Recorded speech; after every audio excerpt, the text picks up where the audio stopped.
to support our wonderful new 26th Congressional District and introduce and endorse the next Congresswoman to our friends, neighbors, cities, counties, and the nation. And here at Freedom Park, it begins with a Declaration of Independence. And we have 5 young people here, the next generation, to help us read the Declaration of Independence, and we begin first with Kyle. In Congress, July 4th, 1776, the unanimous Declaration of the 13 United States of America. Next is Dan Parks. When in the course of human events it becomes necessary for one people to dissolve the political bands which have connected them with another, and to assume among the powers of the earth the separate and equal station to which the laws of nature and of nature's God entitle them, a decent respect for the opinions of mankind requires that they should declare the causes which impel them to the separation. Allison Adam. We hold these truths to be self-evident, that all men are created equal, that they are endowed by their Creator with certain unalienable rights, that among these are life, liberty, and the pursuit of happiness. Erica Adam. That to secure these rights, governments are instituted among men, deriving their powers from the consent of the governed. And David Ross. That whenever any form of government becomes destructive of these ends, it is the right of the people to alter or to abolish it, and to institute new government, laying its foundation on such principles and organizing its powers in such form as to them shall seem most likely to affect their safety and their happiness.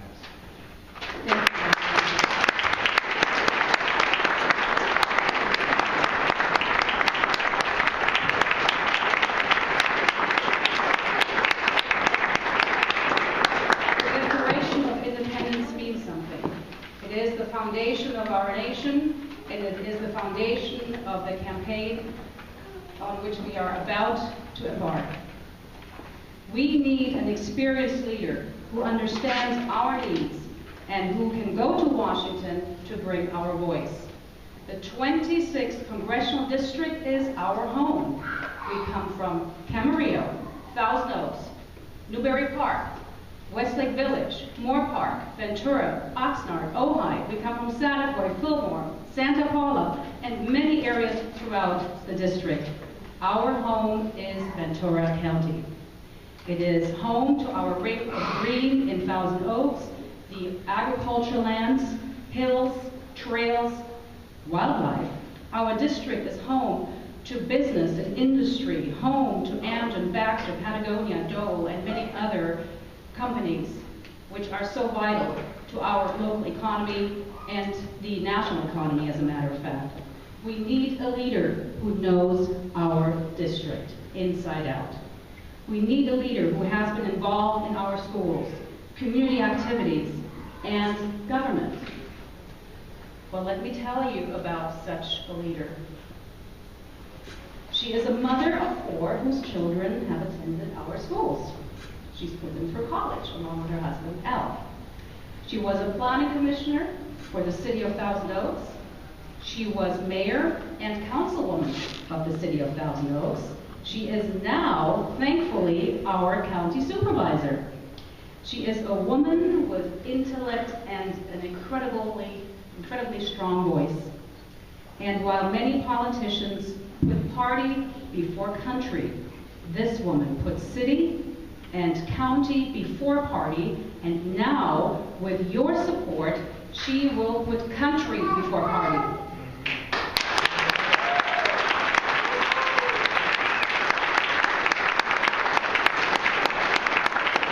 It is my extreme pleasure, and it is with extreme pleasure and high enthusiasm that I introduce to you my friend, our county supervisor, and the next Congresswoman of the 26th Congressional District, Linda Parks.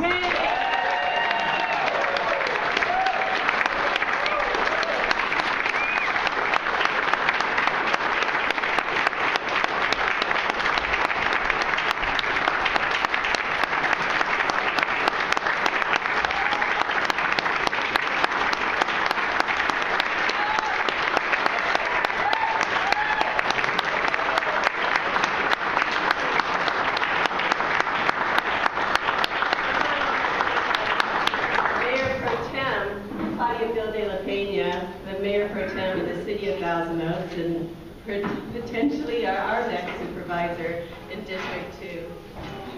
I'm just so excited. We have such a great opportunity before us today, and it's so nice to see such good friends and caring people willing to get involved.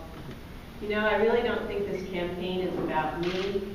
I think it is about our opportunity to tell Washington, D.C. that we don't want extreme partisanship and we don't want politicians who are bought and paid for. We, the people, are coming together here today because we have a common cause. We want to have government leaders that listen to us. We have a covenant that we have with our elected leaders in our democratic society. We give them our public trust, and in return, we expect from them to put aside special interests and do the public good. When those elected leaders no longer put the public good in front of everything else, then we have a problem. Our government is failing us. And we have a problem right now in the United States of America, and we cannot be complacent, and we cannot accept this pay-to-play politics that's going on in D.C., where the public is put out their poll, and the lobbyists and the special interests are pulling all the strings.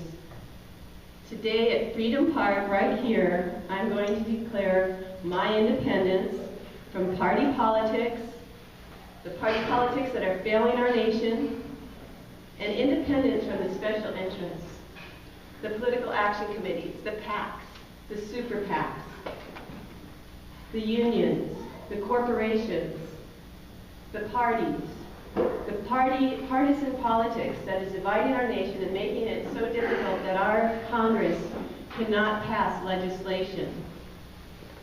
We are here today because we can send a message, and it is a very important message. We need to elect someone who is not beholden to the special interests. We need to elect someone that is beholden to the people, to the veterans, to the senior citizens, to our daughters and our sons, to the future of our country, to our struggling families. We need to be beholden to the people. We need our Congress people to be beholden to the people. And I am going to be that person. We look at our veterans and their needs, whether they have fought long ago for us or they are just returning. We need to make sure that they have quality health care.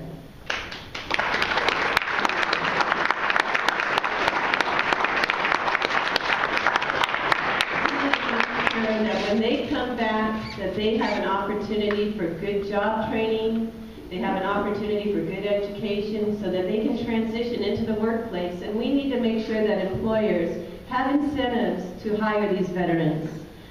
And I'll tell you, we as a nation are shamed when more people who are veterans have a chance of being homeless than any other sector.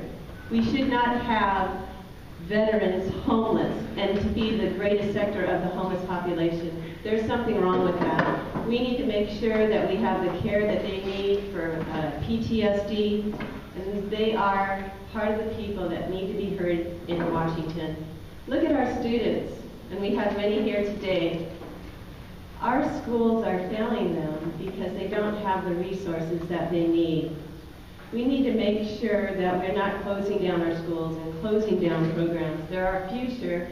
They need to be ready for a workplace and to be able to compete in that workplace. We the people, you know, the Declaration of Independence doesn't mention women, but women are the backbone of our country.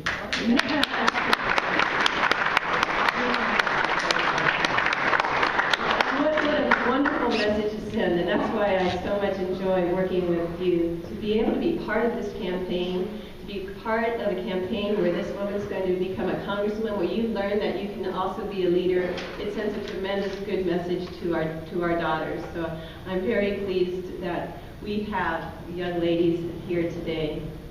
We are Americans, and we come together in times of need. We have struggling families now. Our economy and the recession has hurt a lot of families. And we all know a neighbor that has lost a job, or we have family members that have lost a job, or there are people here today that have also lost jobs. They've lost savings. They are threatened with losing their home and their health care. And we need a government that's going to step up and help our families and deal with the problems. Instead of talking about whether pizza is a vegetable, they need to be focusing on what our country needs.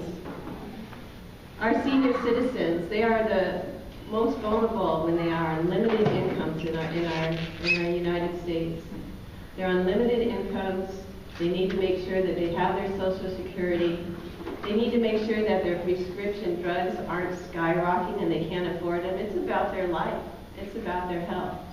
We need to make sure that they can age in place. We need, as a society, to allow our senior citizens to age in place, that they can have services that come to their home. Instead of the more expensive residential treatment, the residential facilities. And if they do end up having to go to a residential facility, we have to make sure that they're not being abused. And that is a big problem. We need to take care of the people of the United States, and our Congress needs to step up to the plate. We also need a government that's going to invest in America. They need to be able to get businesses to come back from overseas. We need to have incentives so businesses don't go overseas. We need jobs here for Americans. On Tuesday at the Board of Supervisors, I'll be bringing forward an item that will allow for the school district to take graduate students and get them on-the-job training. So when they do go into the workplace, they not only have the accreditation they need, they also have some work experience. These are the kind of things that we can do to help our students and to help people get back into the workplace. You know, just a few miles from here is Naval Base Ventura County, as mentioned by Claudia. It hires 6,000 civilian employees. It is instrumental to our economy, but it also is instrumental to our nation's security. And the missile test firing range there is unique, and we need that base to continue and preserve in order to defend our United States.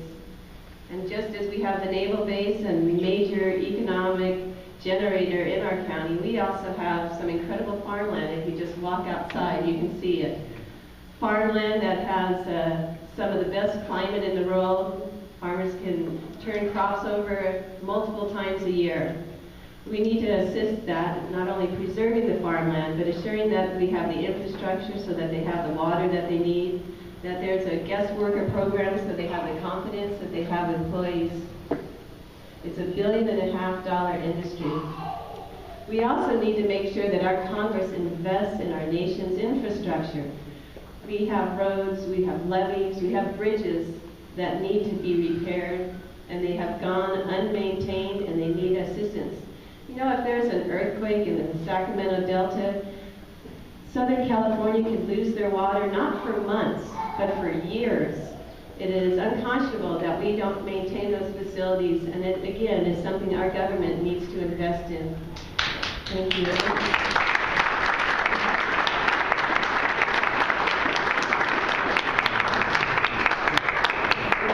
For this to work, Congress needs to work. And for Congress to work, Congress needs to work together. If they work together, they can provide legislation, they can provide a balanced budget, they can provide certainty to our business community so they too invest in America. You know, Congress needs to not only consider cutting, they also need to consider spending wisely. You know, an ounce of prevention is worth a pound of cure. And our Congress needs to work together to assure that